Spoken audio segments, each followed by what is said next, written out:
paano nakakaapekto ang dagay ng panahon, especially this time na mainit, sa isang tao na may asthma po? Example, ngayong sobrang tag-init po, nandito na sa, yung heat index natin nasa dangerous level na.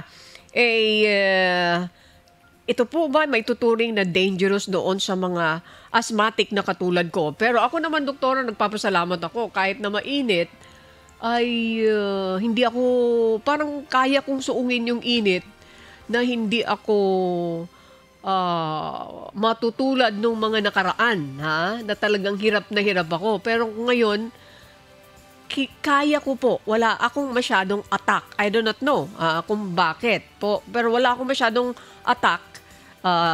Nararamdaman ko po right now, Doktora Varona. Okay, talagang medyo pag pinapakinggan ko nga yung sinabi mo, no, medyo complicated nga kasi yung asthma dahil depende sa cause, no?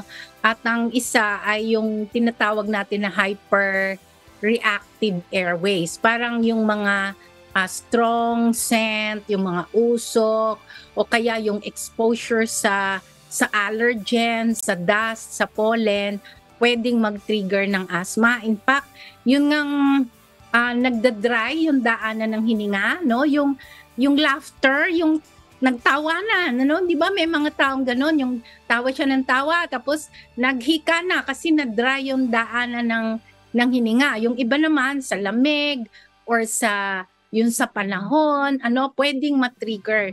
So, ang pinaka niyan, basic ay yung may hyperreactive airways. At as an asthmatic person, dapat ma-identify ng isang tao, like ikaw, Miss Honey, ma-identify mo ano ba yung karaniwang trigger na ng